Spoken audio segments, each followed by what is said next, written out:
지독한 가난이 뼈를 깎는 듯한 추위보다 더 무섭게 몰아치던 어느 겨울날이었습니다. 산비탈 끝자락에 간신히 매달려 있는 오두막집, 그곳에는 평생을 남의 집 뒷간이나 치우고 뗄나무나 해다 바치며 살아온 만년 머슴 돌쇠가 살고 있었습니다. 돌쇠는 이름처럼 단단한 체구를 가졌지만 마음씨만큼은 산들바람에 흔들리는 풀잎보다도 여린 사내였습니다. 부모를 일찍 여의고 의지할 곳 하나 없이 김진사댁의 머슴살이로 연명해온 지 벌써 20년, 그에게 남은 것이라고는 해진 무명 바지와 구멍난 집신 한 켤레가 전부였습니다. 그날도 돌쇠는 주인집 아궁이에 지필 나무를 하기 위해 깊은 산속을 헤매고 있었습니다. 눈이 허벅지까지 차오르는 험한 산세였지만 빈손으로 돌아갔다가는 김진사의 불호령과 매질이 기다리고 있음을 잘 알았기에 그는 멈출 수 없었습니다. 에구, 팔자야. 언제면 이 지긋지긋한 머슴살이를 면하려나. 돌쇠는 입김을 호호 불며 굽은 나무 등거를 찾아 발을 옮겼습니다. 그때였습니다. 저 멀리 커다란 바위 아래 하얀 눈 위에 점점이 박힌 핏자국과 함께 사람의 형체가 보였습니다. 깜짝 놀란 돌쇠가 달려가 보니 그곳에는 머리가 하얗게 센 노인 한 명이 쓰러져 있었습니다. 노인의 몰골은 말이 아니었습니다. 입은 옷은 비단인 듯 했으나 갈갈이 찢겨 있었고 얼굴색은 이미 죽은 사람처럼 창백했습니다. 돌쇠는 앞뒤재지 않고 노인을 등에 업었습니다. 본인도 배가 고파 다리가 후들거렸지만 죽어가는 사람을 외면할 만큼 돌쇠의 심성이 모질지 못했기 때문입니다. 자신의 좁은 단칸방으로 노인을 옮긴 돌쇠는 하나 남은 귀한 땔감을 아낌없이 아궁이에 넣고 불을 지폈습니다. 반나절이 지나서야 노인이 간신히 눈을 떴습니다. 돌쇠는 얼른 미음한 사발을 노인의 입가에 가져다 댔습니다. 노인은 미음을 몇 모금 마시더니 기운을 차린 듯 돌쇠를 빤히 쳐다보았습니다. 자네, 왜 나를 구했는가? 나를 데려가면 자네 목숨도 위태로울 텐데. 노인의 목소리는 낮고 위엄이 서려 있었습니다. 돌쇠는 벅벅 머리를 긁으며 대답했습니다. 목숨이 위태롭다니요. 그저 산에 사람이 쓰러져 있기에 모셔온 것뿐입니다. 다른 뜻은 없으니 마음 푹 놓으십시오. 노인은 허허로운 웃음을 짓더니 품 안에서 낡고 묵직한 보따리 하나를 꺼냈습니다.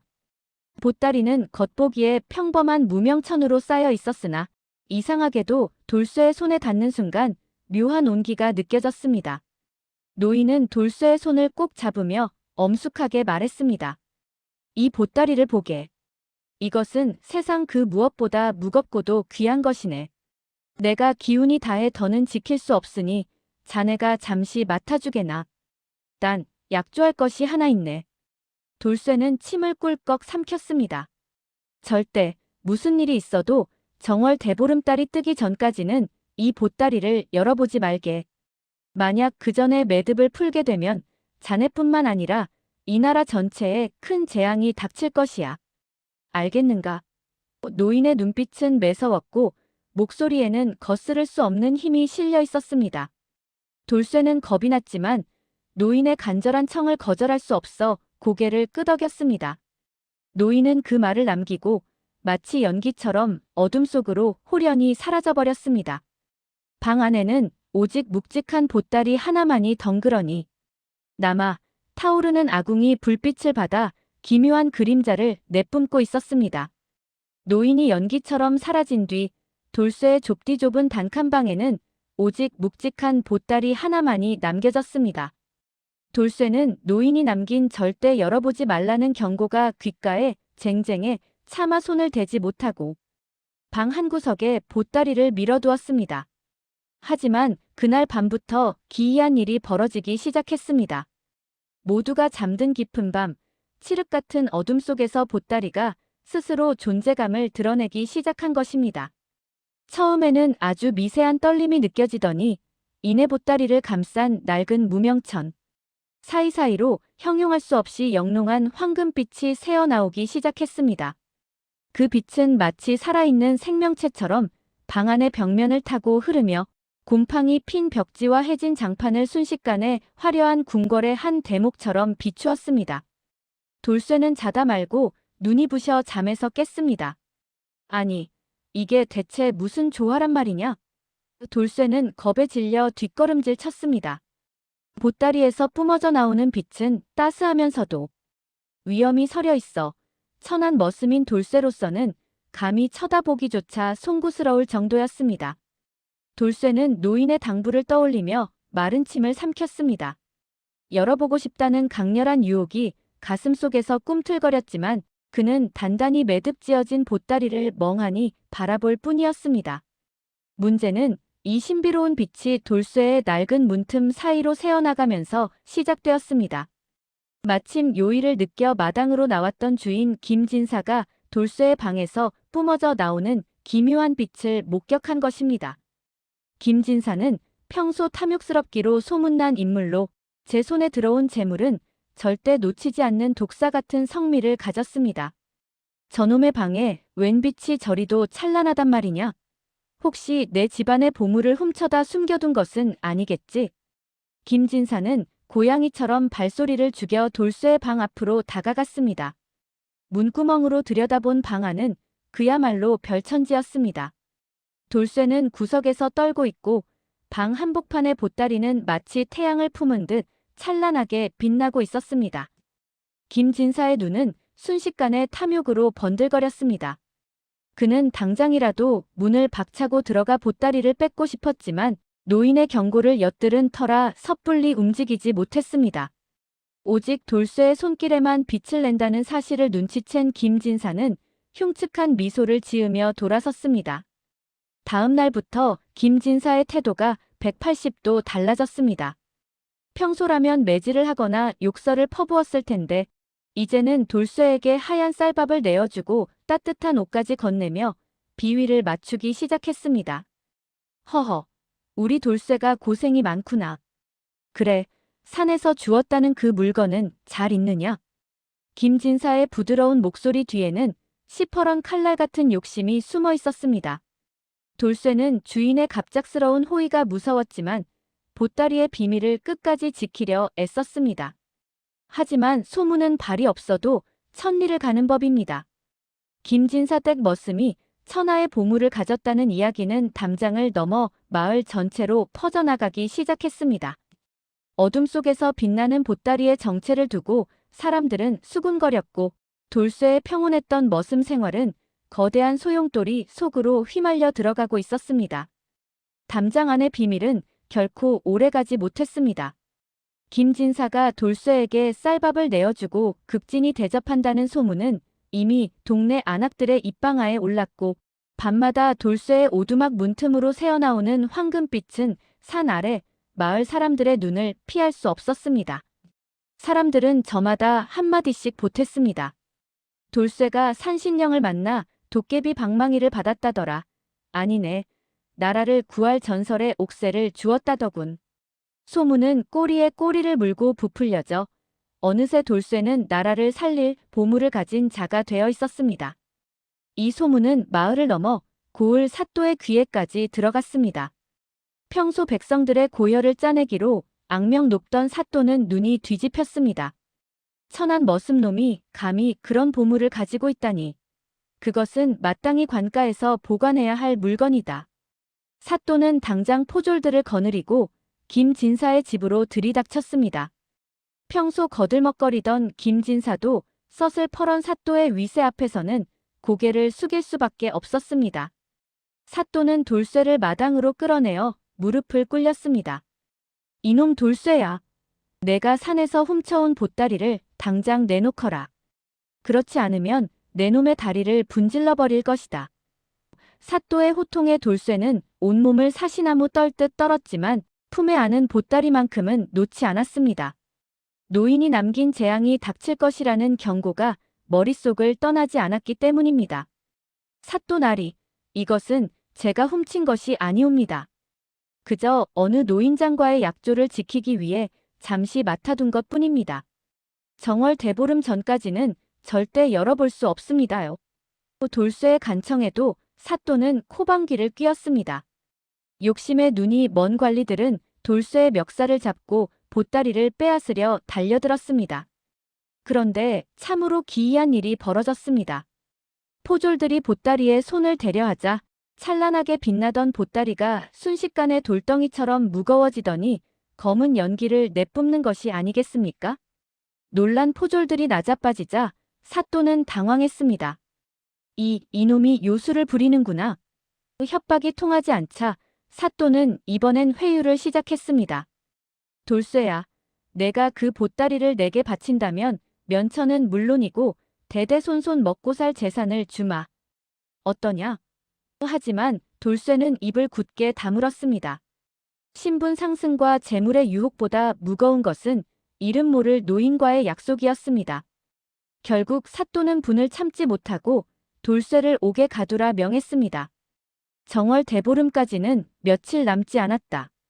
그때까지 저놈을 지하 옥방에 가두고 보따리를 지키게 하라. 달이 뜨는 즉시 내 직접 빼앗을 것이다. 돌쇠는 차가운 감옥 바닥에 던져졌지만 어두운 옥방 안에서도 보따리는 여전히 은은한 빛을 내며 그를 위로해 주었습니다.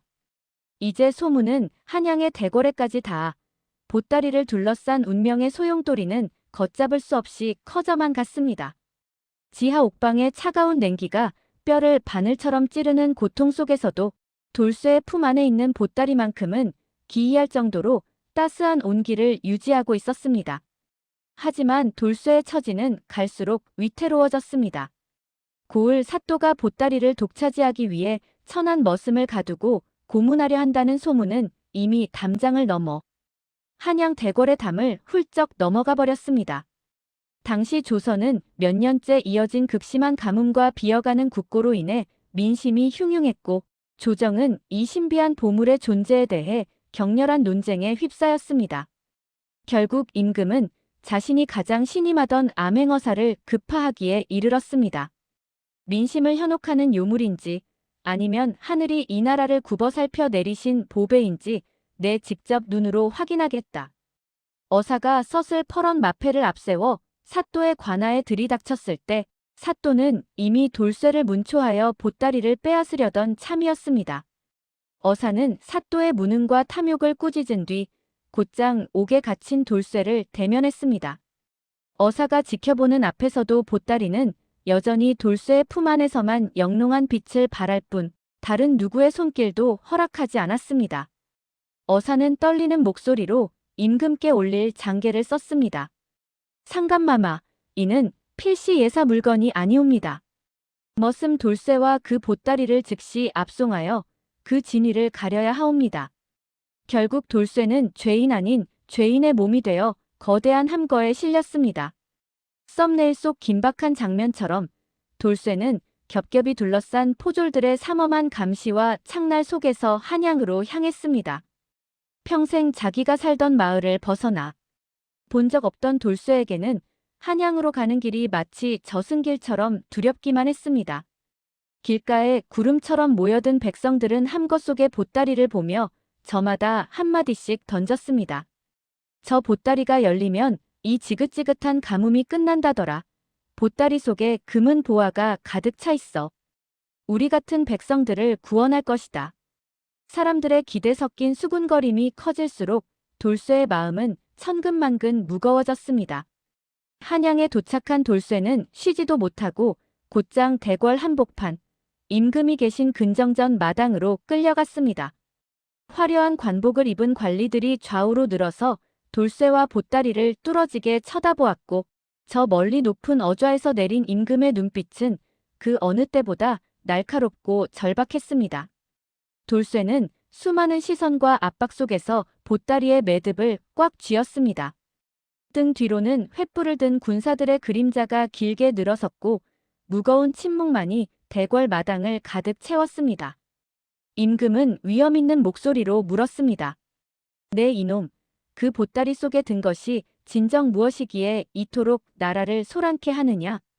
돌쇠는 눈을 질끈 감았습니다. 이제 약속의 날인 정월 대보름까지는 단 하루, 돌쇠의 목숨을 건 마지막 인내가 거대한 운명의 시험대에 올랐습니다. 정월 대보름을 단 하루 앞둔 밤, 경복궁 근정전 마당에는 숨막히는 긴장감이 감돌았습니다. 수백 개의 횃불이 밤 공기를 갈랐고 그 붉은 불빛 아래 머슴 돌쇠가 초라한 행색으로 엎드려 있었습니다. 어좌에 앉은 임금의 시선은 돌쇠의 품에 안긴 은은한 황금빛을 내뿜는 보따리에 고정되어 있었습니다. 조정 대신들은 저 보따리 속에 든 것이 나라의 빚을 단숨에 갚아줄 황금덩이인지 아니면 왕권을 위협할 요물인지 확인하기 위해 침을 삼키며 지켜보았습니다. 네 이놈, 이제 더는 지체할 수 없다. 당장 그 보따리를 풀어 내게 바쳐라. 임금의 불호령이 떨어졌습니다. 돌쇠는 바닥에 이마를 찌으며 절규했습니다. 상감마마, 통촉하여 주시옵소서. 노인장과의 약조가 이제 단 몇 시간밖에 남지 않았사옵니다. 지금 열면 재앙이 닥친다 하였으니 제발 달이 중천에 뜰 때까지만 기다려 주시옵소서. 돌쇠의 간청에도 불구하고 성미 급한 대신들은 천한 머슴이 감히 왕명을 거역하느냐며 돌쇠를 거세게 압박했습니다. 결국 임금의 신호에 따라 힘센 장정들이 달려들어 돌쇠의 팔다리를 붙잡았습니다. 돌쇠는 울부짖으며 저항했지만 무명천으로 단단히 묶여있던 보따리는 결국 강제로 임금의 발치 앞에 놓이게 되었습니다. 자, 열어보아라. 이 나라를 구할 보배인지 확인하겠다. 임금의 명령에 내관이 떨리는 손으로 보따리의 매듭을 풀기 시작했습니다. 그 순간 보따리 틈새로 눈을 멀게 할 만큼 강렬한 황금빛이 폭발하듯 뿜어져 나왔습니다. 근정전 마당에 모인 모든 이들이 비명을 지르며 눈을 가렸고 말로 형언할 수 없는 신비로운 기운이 궁궐 전체를 휘감았습니다. 빛이 서서히 잦아들자 모두가 기대를 품고 보따리 속을 들여다보았습니다. 당연히 산더미 같은 금은 보화가 들어있으리라 생각했던 이들의 눈이 경악으로 물들었습니다. 보따리 안에는 황금 대신 낡은 종이 뭉치와 흙투성이가 된 작은 주머니 몇 개만이 덩그러니 놓여 있었습니다.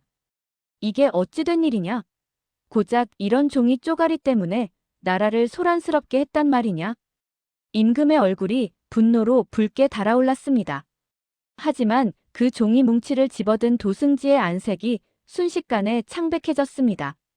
그것은 단순한 종이가 아니라 그간 베일에 쌓여있던 거대한 음모의 시작을 알리는 문서였습니다. 보따리가 열리고 찬란한 빛이 잦아들자 근정전 마당에는 무거운 침묵이 내려앉았습니다. 황금 덩어리가 산더미처럼 쌓여있을 것이라 기대했던 관리들은 낡은 종이 뭉치와 흙투성이가 된 가죽, 주머니 몇 개를 보고 허탈함을 감추지 못했습니다. 이게 대체 무엇이냐? 감히 나를 기만하려 한 것이냐? 임금의 사나운 호통에 돌쇠는 머리를 바닥에 찌으며 떨었습니다. 하지만 그 종이 뭉치를 집어들어 훑어보던 도승지의 손이 눈에 띄게 떨리기 시작했습니다. 상감마마, 이것은 단순한 종이가 아니옵니다. 도승지의 목소리는 떨림을 넘어 경악에 차 있었습니다. 그는 조심스럽게 종이 한 장을 펼쳐 임금에게 올렸습니다. 그 종이에는 놀랍게도 현재 조정에서 가문구제, 사업을 담당하는 고위 관리들부터 지방 사또들에 이르기까지 그들이 지난 수년간 백성들에게 걷어들인 세금을 어떻게 빼돌리고 어느 가문의 비밀 창고에 숨겨두었는지가 소름 끼치도록 상세히 기록되어 있었습니다. 이른바 비밀 장부였던 것입니다. 뿐만 아니었습니다.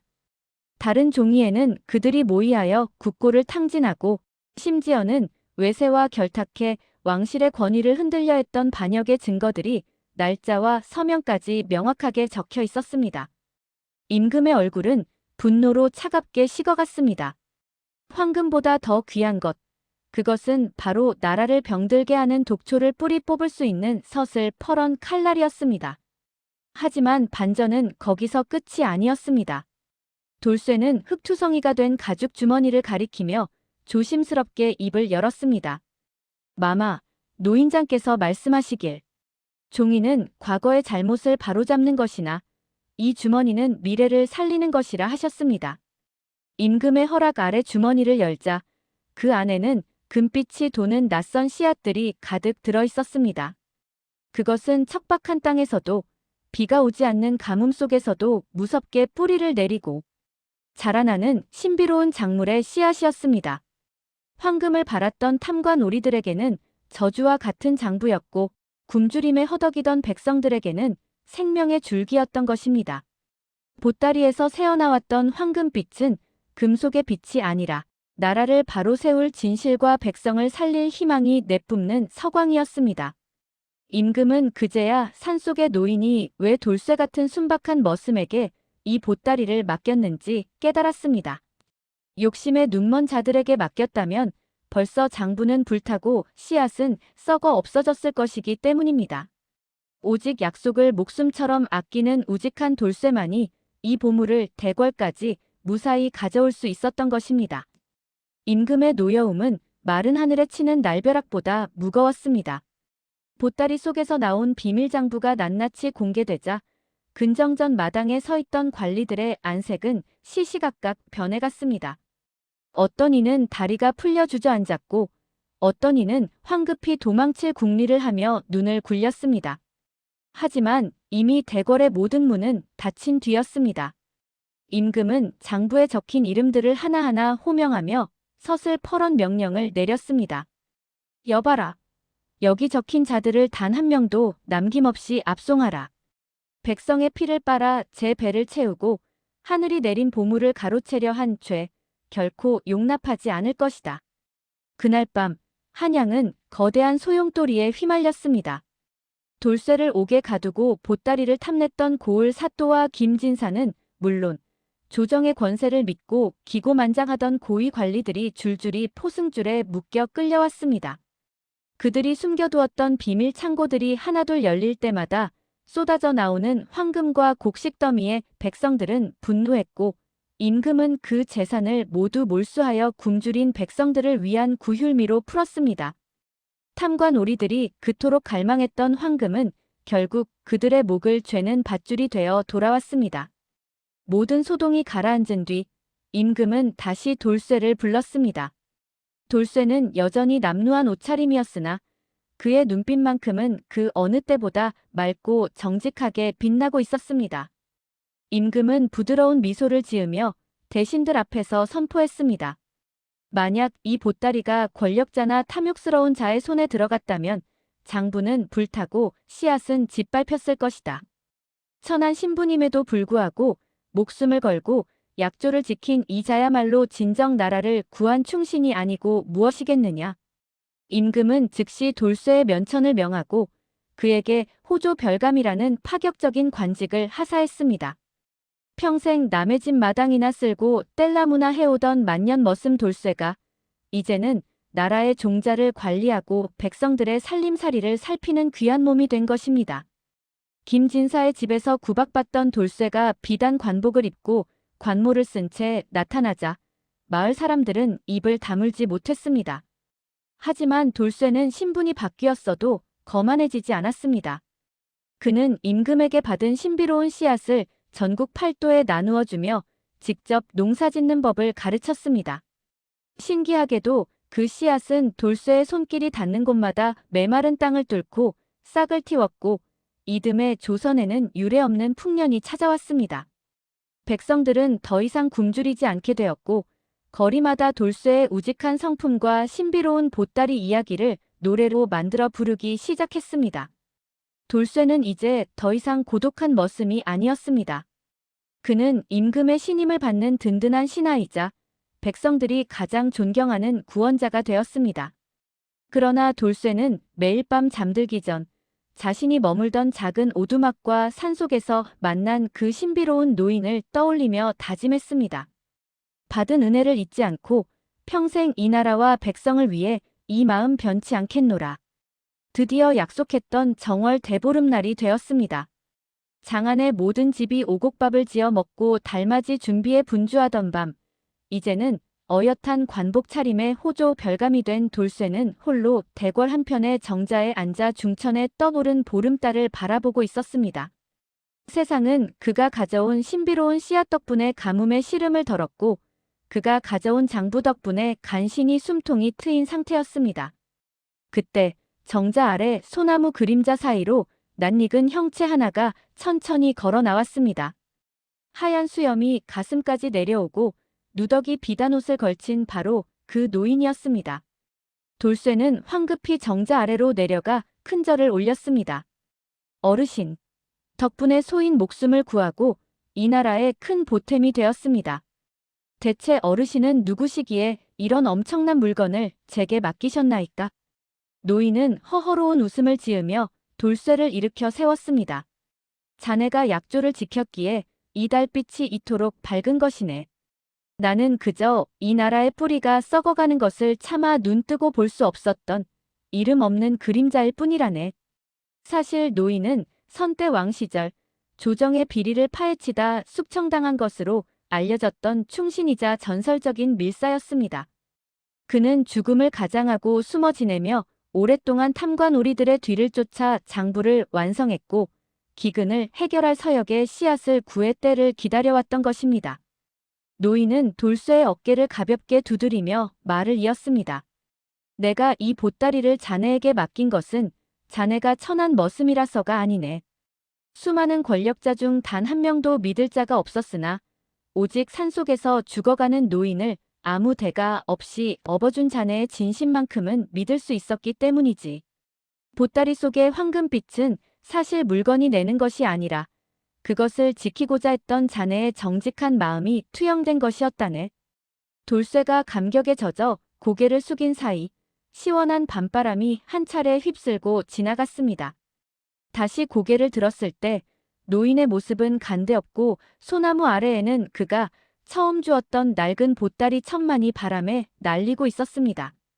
달빛 아래 놓인 무명천에는 글귀 하나가 선명하게 적혀 있었습니다. 민심이 곧 천심이니 오늘의 마음을 잃지 말라. 그 후로도 돌쇠는 평생을 청렴한 관리로 살아가며 백성들의 존경을 받았습니다. 훗날 사람들은 이 기막힌 이야기를 황금 보따리를 지킨 머슴이라 부르며 대대손손 전했습니다. 진정한 보물은 보따리 속에 든 황금이 아니라 어떤 유혹 앞에서도 꺾이지 않았던 한 사내의 우직한 약속이었다는 사실을 말입니다.